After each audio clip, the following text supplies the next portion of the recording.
Hi, welcome to the newest episode of Sports Talk Central. My name is Adeep Mahmood. I'm here with my normal co-host Hunter, and today we're going to be briefly talking about some baseball news, some trade rumors, some OTA reactions for Ravens and Steelers, and we'll be having a brief discussion about the foreign substance issue in baseball. But let's first start with actually not this one, but let's first start with a 5-year anniversary of the Yes. Fernando Tatis junior trade. So What for a, those what a great trade, just great trade for one team.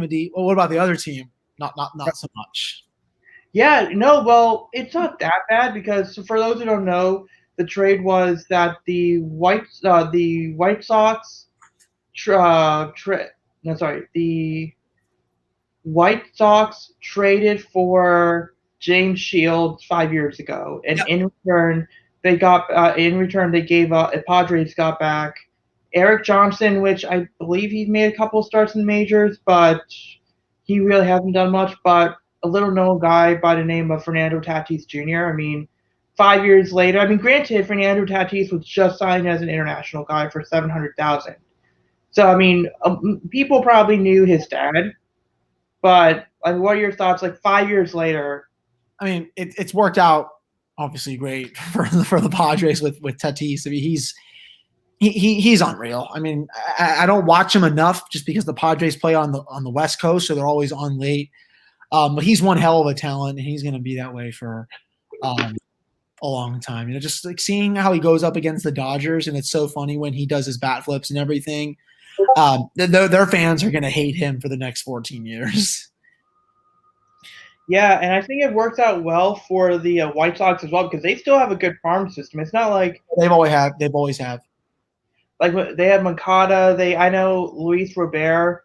He's out this year, but he hasn't played yet this year. But he's a good prospect. Eloy Jimenez. They have some pitching guy like Andrew Vaughn was like the third overall pick a couple years ago. And then Garrett Crochet, who I believe was a first round pick last year. He's already made his debut, but he was a college pitcher. This is a trade that worked out for both sides. I think James Shields was definitely on the downside of his career because he definitely ended it. I remember, like, what were your thoughts on James Shields? Like, because I know that he's a guy that a lot of people forget about, but what were your thoughts about him as a player? Wasn't he always like a very underrated pitcher for like his entire career? He always put up good numbers. I feel like he never won a Cy Young, right? I don't ever think he Yeah, did. I'll check, but I I don't think believe. he ever did, but he was always like close to that point. I think in a couple of those years. So I know he obviously fell off a bit as he got older, but he was still fun to watch when he was in his prime. I like his fastball was always sweet.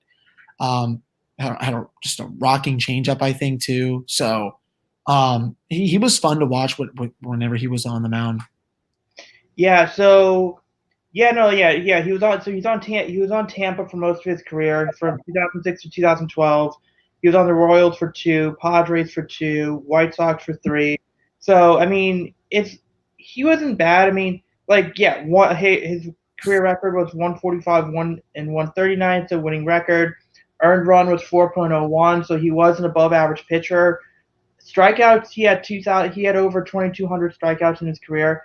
So he was definitely an underrated guy, but I feel like a lot of those Rays pitchers during that time, like it's one of those situations where you have pitchers like, oh yeah, they were good, but it takes you a while to remember, oh yeah, they were pitching. Like Alex Yeah, Cobb was good for a while now. I mean, if you thought he hasn't played baseball, I mean he's on the Angels, but if you thought that he was like if he was out of baseball, I wouldn't be surprised. Matt Moore was one of these guys.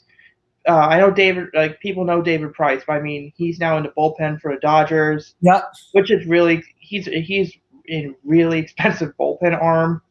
Uh, who else?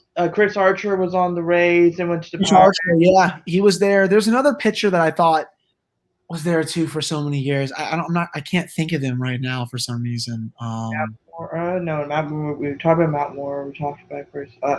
There's I got. I know there's one that I'm missing that used to be there for a But long. yeah, but you know what I'm talking about, right? Like they've had these pitchers for the last five. It goes to show that Tampa Bay has done a great job at developing pitchers because it shows how good their farm system is. Yeah, because I know they play the service time manipulation really well, But like when the number one guy Wander Franco is called up, the Rays already have developed two other shortstops that could take his place in a year or so. Like and when it comes to the prospect rankings, and when those and they're going to withhold service time on those guys, but when they get ready to go, there's going to be a couple more just like it, just like Hydra, right? They always do this with their prospects. Like that's the annoying thing about Tampa Bay. Yeah, I mean, I remember when they had Joe Madden all those years ago. They were really competitive. I mean, forgot to say Evan Longoria was so fun to watch when he was there. Bold was there. Yeah, the thing. They went to the World Series one of those years, if I recall correctly. Phillies got 2009, I believe. I think 2008. They lost to them, I think, was it 5 or 7 games? Something I forgot how many games, but I know they got there 2008 because they were playing the Phillies, and then 2009 was the last time the Yankees were in the World Series. So yeah, it was 2008 that was we were talking about there. So I mean that was just recapping the trade there. So we're going to talk about our second out of 3 baseball stories, which is the Orioles Nationals recap. Like, what did you see from the Nationals? I mean, it's not a ton, but what do you see from them? They actually played well in that 4-game series against them. Up until the last game, they just couldn't hit in that last one. And Corbin pitched as well as he could, but when your bats aren't going, they're not going. It was so nice to see Juan Soto hit well in that series. I think Kyle Schwarber continues to play well. It's just, I know, David Martinez said after one of the losses, it's go time now. We have no moment to lose if they want to make the playoffs. I'm sorry, Dave. I love you, man. I appreciate the World Series, but I don't know if it's go time for this club with how they've played this season. They're probably going to be sellers at the deadline. There's just not a lot to talk about when it comes to the team. Like I said, I'm fine with the 4-game split against Atlanta. I don't think the Braves have been world beaters at all this season. But he is right. It is go time. I need to make sure. I gotta look at their schedule to make sure who they have coming up. They have tonight, so they're in Philadelphia tonight to play the Phillies. The Phillies have also not been good this year. They're 3 games below 500. The Nationals are the Nationals are 7 games below 500. Then they go to Tampa Bay. Funny enough, then they'll have the Giants at home for 4 actually, and then the Buccos at least they'll have a very winnable series against the Pirates in June as well. So the schedule is actually not that bad for them. I mean, sure, the Rays are really good, but the Phillies aren't that good. The Giants really are. Well, the Giants aren't that good, are they? Are they? They're better than I thought they would be. I mean, they've kind of been an emerging team. I mean, I don't know. I'll check. I mean, they are. I believe. Let me check their record. They're first in the West. Oh wow! They have a 2-game lead over the Dodgers and 1 over the Padres. Yeah, and a lot of it is due to Kevin, former Orioles Kevin Gausman. Like he's putting up a nice Cy Young campaign right there. Mm-hmm. So, but they've been good. Like they've been quietly a good team. I don't know if they're an elite team, because I definitely think the Dodgers and Padres. One of those 2 teams will overlap the Giants at some point, but the Giants can make it as a wild card. That's where I think they are.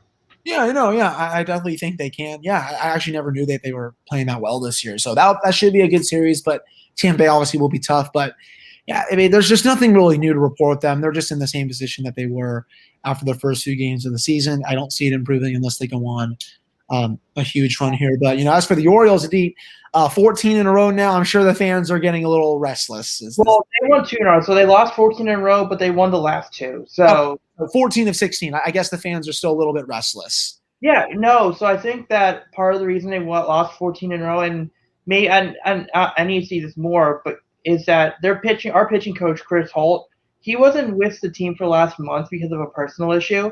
He was there a couple days ago, so the pitching's definitely better. Maybe having him back is going to help the pitching. The catching situation, Chance Sisco was optioned out. Austin Wins. He's not going to be a starter. He could be a backup to Adley Rutschman later on, but I think he's helping. I mean, the pitching's definitely improving. I think the key here is they're giving, like Jorge Lopez gave the Orioles 6 innings against the Twins, even though they lost, but he gave them more than 4 or 5 than he normally does. Like if they could pitch 1 more inning per start, if any guy not named John Means, if they can get any guys pitch like 5 to 7 innings on a regular basis, it rests the bullpen. it kind of puts them in certain roles. So I mean, it definitely is better. But there are two things here. One, the big thing here is obviously they're not going to win a ton of games. They're going to be sellers at the deadline. They have the fifth overall pick this year. They're heading towards the top five pick next year. So I mean, what do you expect? It's what you expect for the Orioles. The one thing that was interesting was last night there was this writer from Deadspin, basically, and so one Orioles fan basically said that he trusts Mike Elias, he's doing a good job, and basically said if you think he's doing a bad job, find another team to root for. And then this former writer from Deadspin said, no, like what is he doing for the major league club? Like they lost 14 straight, and then a bunch of Orioles fans, and kind of what you're alluding to, a bunch of Orioles fans, well, one were defending this writer, but a lot more were saying, well, think about the situation Michael Eyes inherited. Like he had a lot to do before he could get to the major league level, and it's kind of like what I was bringing up last week. Like they had no international systems, they had no analytics, they had no pitching philosophy, they had no prospect development, and then to make matters worse, if I told you that in a trade deadline, Kevin Gausman, Jonathan Scope, Manny Machado, Zach Britton, Darren O'Day, Brad Brock all get traded, you would think, hey, the Orioles must have gotten some a good amount of players of value, right? Like Yeah. if all those guys are gone, and by the way, Kevin Gausman had like 2 years left of team control or something like that. Like Scope had 1.5. Like no, Brad Brock got traded for international money, which the Orioles didn't use. Zach Britton was traded to the Yankees, and Dylan Tate is the best guy they got out of the trade. He's a middle reliever. Zach Britton, remember a few years ago, Zach Britton was considered a Cy Young candidate. Like he is a really good pitcher, and the best they got was a middle reliever. In fact, they actually released one of those guys they actually got from that trade, Jonathan Scope. That trade was horrendous. They had a guy. One of the pitchers is actually, I believe, all three of those guys aren't even on the team anymore. I mean, VR pretty much he was good in 2019, and he was traded at the end of 2019 when his value was high. So we'll see what Easton Lucas does. But Luis Ortiz, he had a couple starts, was overweight, and was horrendous. Who else was there? And then you had Gene Carmona. He was a shortstop prospect. Bad swing, never got anywhere. The Gausman trade, it was Gausman and Darren O'Day to the Braves for international money. Bruce Zimmerman is, an average starter. He's now going to be one of the top prospects. Brett Cumberland could be a backup catcher. Juan Carlos Encarnacion, we'll see what he is as he transitioned from third to outfield. And Evan Phillips he was on that taxi squad going from AAA Norfolk to Baltimore for a while. His stuff is good, but he couldn't control it, right? And then and then was Manny Machado. He's Manny Machado, and granted, they traded him at the worst possible time, but the prize jewel of that trade, Yusniel Diaz, he would have made his debut by now, but he's been injured. Dean Kremer is probably the best guy you got out of that trade, and granted, you probably had another guy who had a bad contract. Where's the number 19? And you have to keep on the roster. And I understand, but they lost one of their guys, Zach Pop, in that deal in Rule 5. But the point I'm making here is all those trades were bad. So, and not only did they not draft well, they didn't get a lot of impact guys on those deals. So Michael Eyes was not left with anything. And because they traded so many of those guys, it wasn't like he could trade some of them in 2019. Like Gausman, I would have been really interested to see if he shot Kevin Gausman in 2019, what he would have done. Judging by the Dylan Bundy trade, he probably would have done a much better job, right? Darren O'Day, what could he have gone for Darren O'Day? What could he have gone for Brad Brock? What could he have gone for Jonathan Scope? He was not put in the best situation. I'll go as far as if he was given an expansion team, that would be better than what he was given. Yeah. That's sad. Like when you're saying an expansion team is a better situation. Yeah, so I mean, in 2019, his best trade chip was Andrew Cashner. I'm not kidding. I mean, they didn't want to trade Dylan Bundy. I mean, Bundy was traded after, but Andrew Cashner was the best trade chip he had in that trade deadline. So he's doing a good job. The prospects are really good. I mean, I believe they 2 or 3 of their affiliates have a winning percentage of over 70%. And then you have guys like Grayson Rodriguez, who was just promoted to Double A, and then DL Hall and Kyle Bradish.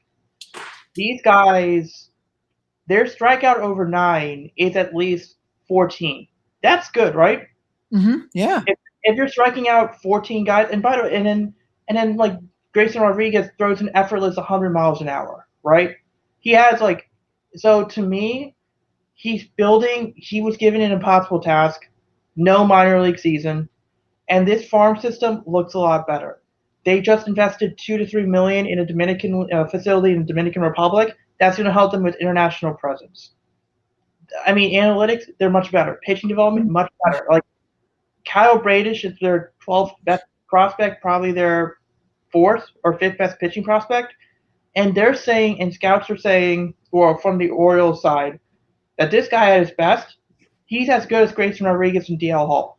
And both of those guys are top 100 guys. And you can make a case that Grayson Rodriguez is the 21st best prospect in baseball. And yeah, I'll wait till Hunter gets back on. But my point being is that Grayson Rodriguez is the 21st best prospect, and it's gonna be pretty interesting. Oh, let me just add to stream. Dude, yeah, dude, I was like, something came up on my laptop and I exited it out. And No then problem. Yeah, no problem. But yeah. So pretty much what I'm saying is that Grayson Rodriguez is the 21st best prospect in baseball, right? Right now, and DL Hall's like, so the fact is you have your 4th and 5th best pitching prospects are not as good as your top 2, but they're like the divide is a lot smaller. So I mean, and that's just 2.5 years into this rebuild, right? And you got 2 top 5 picks coming up. You got you got the 5th best farm system, and you got everything else working for you.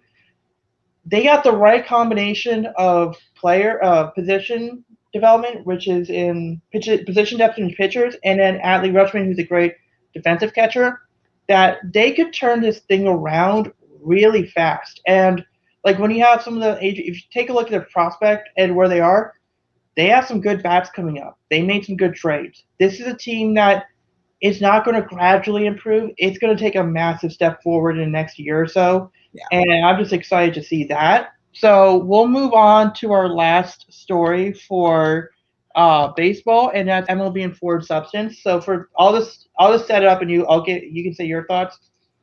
But pretty much, what people have discovered is MLB said they are cracking down on the foreign substance on the ball. Now, what you can do is you can use rosin and sunscreen, but they help the grip. They don't help you with the spin rate.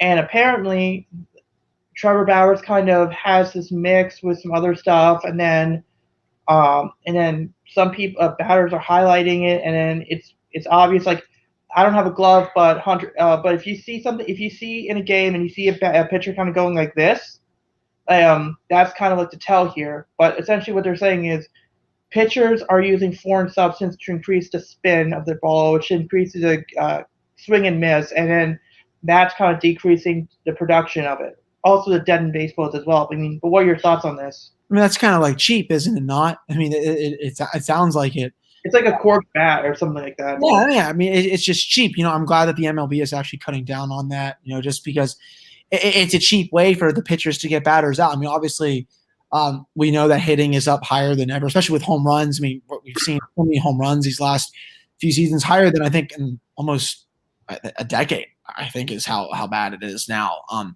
And I mean, with how no hitters are still really too common. Is that playing a role in those? I mean, we don't know. But it's still it's just a cheap tactic to get hitters out, I think is my thing. Yeah, I mean, and so basically what happened is apparently they might do like a 10-game suspension if you get caught. And who was the guy, James Karinchak for the Cleveland baseball team. Apparently, he was caught like rubbing his glove, and then maybe it was because it was like a burgundy glove, but you could see from the TV there's like a black spot on the glove. I mean, dude, at that point, it's way too Yeah. obvious, right? So, and I think people are bringing up like Trevor Bauer is using it. I mean, but granted, I'll give him credit. He tried to tell MLB that this was a problem a few years ago, and he's like, okay, just like he's F it, I'll just do it myself. And then who else? And Garrett Cole, and then people don't remember. Did you catch this headline? It was like before the season started. It was a guy. It was a guy who was fired from the Angels, and he was saying that he had this substance that he would give to guys like Dylan Bundy or Garrett Cole, and it would increase the spin on the ball. Did you catch that story? 'Cause I know it kind of was like here and there. I caught a little bit of it, I think. Sorry. Oh, too nice. Yeah, I think I remember seeing a little bit of it. I didn't like read the whole thing, but I remember seeing it like a couple times. I know that. Yeah, but that's essentially kind of like what's going on here. I mean, I think ever since the whole sign stealing stuff, I think people are caring more about cheating in baseball, which compared to what it was 20, 30 years ago, no one would care. It's like it would just be like, oh, we're not going to criticize one team for doing it because we're doing it as well and would incriminate us. But I do want to bring kindness back to the Orioles. I know that a lot of people are suspecting John Means of doing something like this, so I took a look at the numbers, and this is where I stand with this. I get it. We got to crack down on foreign substance, but and I'll use John Means as an example. I know that he's been accused of using foreign substance. I have doubts on that because the first indication they tell you is that a sharp increase in spin rate or abnormally high spin rate is kind of the big indicator. So like if you see a guy, if you're a baseball fan and you see a guy throwing pitches with like 2,700 RPMs or anything like that, or even 3,000, assume that they are using a foreign substance because it is really hard to throw a ball at like 2,800 RPMs over and over again. But like with John Means, like I believe his average spin on his fastball is like 2,458, which is closer to the average. So I don't think that he's doing it. And then you look at 2019 and 2020, it wasn't like he was like at 1,800 or 1,900. Like he's been around his 2,200 to 2,500 over the last 3 years. I think DeGrom's spin rate has slowly increased. But then, to me, I think that people are so into the whole foreign substance thing that there's two other factors here at play, which is one is the velocity increase. So one question I would have for people who are against foreign substances, and then also the second one I'm going to bring up is pitch sequencing, because throwing your fastball, being able to throw your fastball for strikes and balancing that off with a changeup, that could also increase your spin as well. So my question for those who are against the foreign substance is, what is the correlation between velocity and spin rate? Because obviously there is foreign substance, but I think we can both agree that if you throw harder, you can spin the ball more. So what's the main difference? Like, what are your thoughts on like the difference between velocity and foreign substance when it comes to spin rate?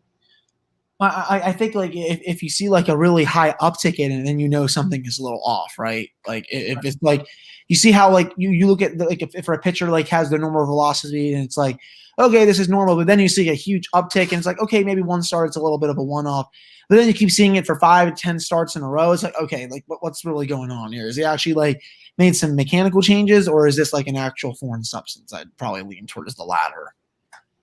I mean, yeah, and that's the thing, though. I mean, I think the idea of foreign substance is such a difficult one to broach. I mean, I heard MLB isn't cracking down on it because they just don't have enough information to know when is it velocity, when is it foreign substance. I mean, it would be something interesting. This would be an interesting story to track.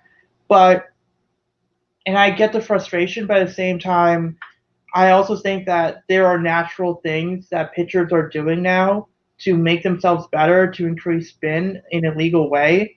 and I don't want people to always interpret like higher spin rates with foreign substance. You see what I'm saying? Like sometimes they're doing it legally, right? So I would like to know that information, whether like what is legal, what is not legal. I know it's like if it goes up 200 or 300, then that's the issue here. But I mean, it's an interesting story that it should be covered more. I mean, we'll probably learn more in a couple of years. So we'll do a couple of NFL stories to end the show. But first one is the Ravens Steelers OTA. Is there anything from the Steelers? I mean, it's nice to see. I think it looks like that Matt Canada's offense is going to be a lot different next season. Thank God, it's not going to be the easiest offense to prepare for anymore. As of course I saw players say. Apparently, it sounds like there's going to be a lot more play action, which they hardly ever did with that other guy there. There's going to be a lot of motion. Ben said this week that he's never really seen an offense that like is this like complex, and like he's really had to like do a lot of homework with it. So that has me actually excited. They'll actually have good formations, and they'll try to out scheme people, which they basically never did under Randy Fichtner, because they just threw shit against the wall and hoped it stuck. So it's nice to see that they actually have an offensive game plan now. Ben spoke to the media this week. I mean, it still sounds like this is probably going to be his last year. But he said he's ready. He's fully healthy going into this offseason. He says he's ready to prove people wrong. I mean, I hope he does, even though he's definitely not the same quarterback anymore. But they also hosted Malik Hooker for a visit yesterday, the former Colts safety. I think that's going to be safety depth to Terrell Edmonds, because I think he's probably going to walk after this year, in my opinion. So he might be maybe that's the option for him. Yeah, they declined his option, so I think they're just waiting to see how this plays out, and then they're going to see if they want to extend him or not. But they had him in for a visit. But other than that, I mean, there's not really too much. Nice to see Ben speak to the media, and then just Matt Canada. It sounds like the offense is going to be a lot more complex and a lot more harder to get to play against, which is obviously huge, just because the offense has been so bad the last couple of seasons. Yeah. Before I get to the Ravens, I just saw on Twitter, kind of like what going back to a story I mentioned before, the Nationals did sign Orioles pitcher Josh Rogers to a minor league deal. So don't expect too much from him. Maybe he can be a bullpen arm. He's like a lefty, like a crafty lefty, not much velocity. He just recovered from his second Tommy John, so basically don't expect too much. Like, it's like he's not that good. Like, and then Hunter Harvey is going to get from coming back to the team. I give about 5 games before he goes back on the injured list. I mean, I'll be honest, like that guy's been a walking injury machine ever since he had his first shoulder discomfort, like a year after he got drafted, like 2015 or something. But I mean, that's just some updates I just saw on Twitter. But yeah, with the Ravens, the big thing here is David Culley I have no idea what his job was last year, because I was looking at T. Martin and Keith Williams being very detail oriented. Like they did this one thing where I need more information, but it was with Rashad Bateman, and they T. Martin kind of noted how Rashad, he has an extra step. He played with an extra step at college, and that was something that would allow like guys to beat him in press man coverage. And they said if you just remove that extra step, you're going to be much better. You can get off that. You can beat man coverage at the line of scrimmage. And apparently he's like, him and Keith Williams are very like detail oriented. It's like they're pointing out like footwork and everything else, which kind of makes me wonder how did David Culley develop receivers if he was developing them. I think that I don't know what he was doing. I don't know if he's like too old that he couldn't connect with some of these guys, but that was something interesting. The big thing here is that Greg Roman said that Lamar is going to be under center more, because because 96% of the time last year he was in shotgun formation. So basically the idea is he's going to be under center, taking snaps directly from Bozeman under center way more than he was last year, which I think is great. Bradley Bozeman It's a way for him to get reacclimated to playing the center position in the NFL, but also the deception it creates because if you're in shotgun formation, you could kind of the Ravens way they run their offense is very deception based. So it's being able to decipher whether it's a run or a pass, and that kind of sets if you're defending them, it kind of sets how you defend them. But in a shotgun, it's a lot easier because you can kind of track the ball. But with Lamar under center and when he has his back turned, it's going to be it's going to be that split second. Like you have to wait that an additional 1 or 2 seconds to see whether it's a run or a pass. And if you guess wrong, you're going to be burned most of the time because that 1 or 2 seconds might be enough for Hollywood to go and get 5 yards of separation, right? And with that 4.3 speed, that could be the end. Like he could just go catch that ball, right? And if you give Lamar protection, and if they have these new receiver coaches getting these guys more open, that 1 or 2 seconds, even though it sounds like it's a small amount, if you can't catch what the play is going to be, or you have to wait, they could just beat you. Like they could just beat the receivers and the tight ends can beat their man and go. And you combine that with Sammy Watkins, drafting Bateman, drafting Tylan Wallace. Hopefully Duvernay and Prochet take that second year jump because people have to remember, no training camp last year. If you can't pressure Lamar from the inside, which is basically that's where most of his sacks come from, and you still have that an additional 1 to 2 seconds that you have to be sure what you're doing. And it's going to be very hard. It might be very hard because they can nickel and dime you, and pretty much now Hollywood is a little bit more open. He catches a pass. It might not be for a touchdown, but but it's a 12-yard pass here. It's a 10-yard pass here. And if they can continue to do this, you basically what teams don't want to do is to have Lamar not play. What teams want to do is to have Lamar not play point guard, right? It's like if Lamar can play point guard, he has protection, and you can say, "Oh, I'm going to go aim here. I'm going to go aim here. I'm going to go aim here. I'm going to run the ball here. I'm going to throw it here. I'm going to run this seam route here. I'm going to go throw the ball down the field. Then I'm going to throw like a short screen pass off the play action." It just makes this game plan it just makes this Ravens offense way more difficult. So, I mean, that's kind of the biggest thing. So it's just those small wrinkles, like getting a guy 5 yards, like 10 yards open instead of 7, right? Having that 1 or 2 seconds of indecisiveness, that could mean the difference between being up by 10 or being up by 17. Yeah. You know what I'm saying? Yeah. So that's kind of like what they're doing here, and it'll be really interesting to see where they are. And then we'll just do the last story of the day, which is the Julio Jones trade. Any update on that this week? What? Was there any update on the rumors this week, or just curious? Yeah, market cooled down.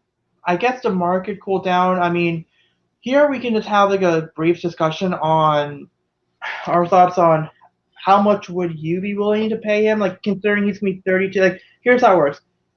Now he has a $15 million cap hit for this year.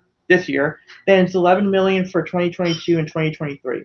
He's also going to be 32 years old. He could develop injury concerns. So, given that context, what would you give up for him? Second round pick plus another pick and maybe a roster player that's like not like obviously like one of your more important ones. I think it's a three-part package for him. I think 2 picks plus a player, I think, is what I'd give up.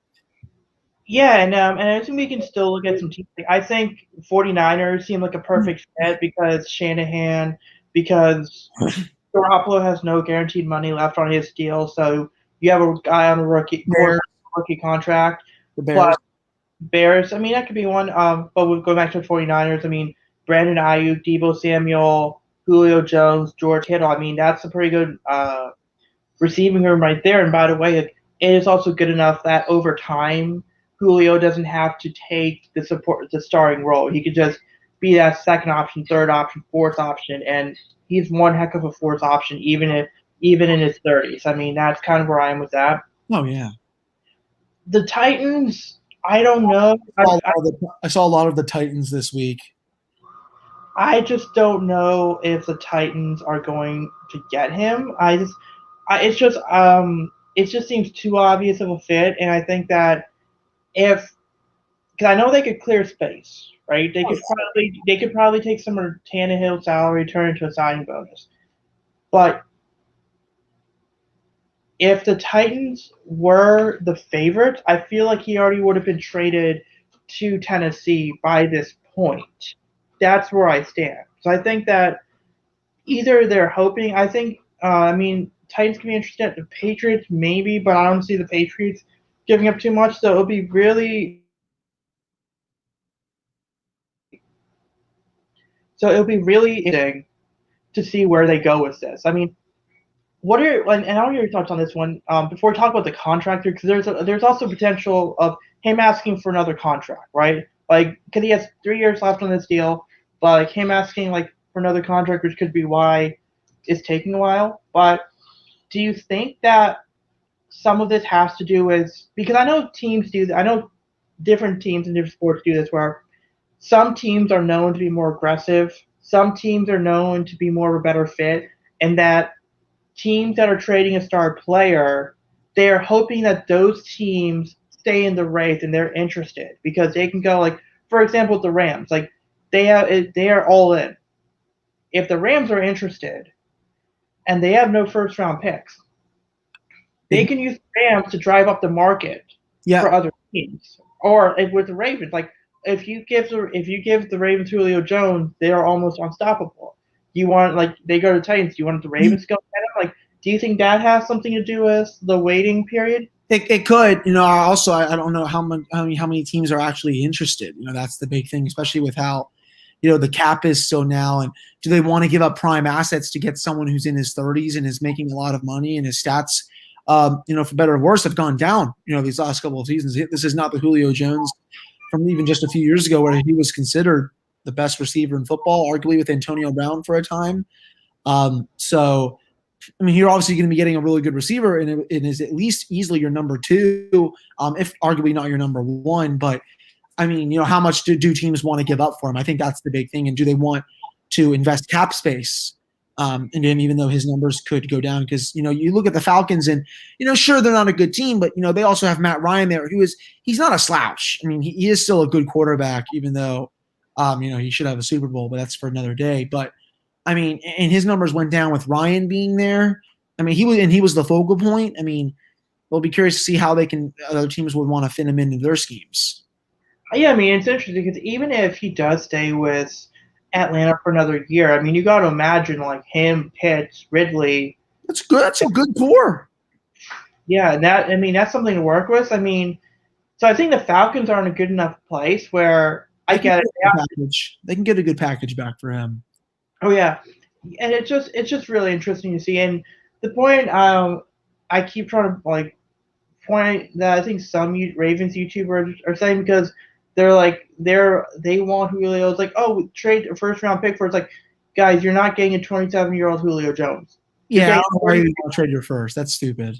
Yeah, you're getting a 32-year-old Julio Jones. Like there's you're talking about a guy that probably if you're relying on him to be your primary option, then good luck. Then he's probably going to decline. Like he's probably at that point where it's like, it's like he's like your second or third receiver, and he still could be a value, but I don't know if a first round pick. I don't know if just restructure a bunch of these other contracts if that's the way you're going to go and make that if that's worth if the risk is worth the investment. I mean, I would love to see Julio on I would like to see him in the if he's not with the Ravens, then in the NFC, and I think that the Ravens don't need Julio. They don't need Julio Jones. He will help them, but we got Rashad Bateman. We have Devin Duvernay. We have Tylan Wallace.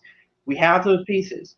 Zach Ertz is also available. I mean, what are your thoughts on the market for Zach Ertz? I'm surprised he hasn't signed yet. I mean, it's already June and he hasn't signed yet. That's just weird. He's one of the better tight ends in football. You might have to take a short-term contract to go to a team, which is weird. Yeah, I'm talking the one thing is that I am surprised that he has not been that the Bills haven't traded for him, because I know the Bills took some of Diggs' signing bonus contract into a signing bonus and cleared like $8 million or something like that. Oh, yeah. I thought that was to trade for Zach Ertz, because they got Emmanuel Sanders this offseason. Like, you had Zach Ertz to Emmanuel Sanders, Stephon Diggs. That's a pretty good. That's with Josh Allen. That's a pretty good receiver. Really good. That's a good offense. It makes them even more scary. That can potentially line them up against Kansas City, but I still don't know if they're there yet. That's the only thing. Maybe the run game. Like, we'll see what Singletary does. Yeah. But I mean, Zach Moss. We'll see what he does. But no. But yeah. I mean, that's the thing. Well, I'm just curious. I'm just shocked they haven't made that move yet. So I guess that will end the show. That will end the show. Thank you for listening. We'll be back next week around the same time, 2:45 to 3. Yes. Thank you all so much for listening, and we'll be back next week. All right.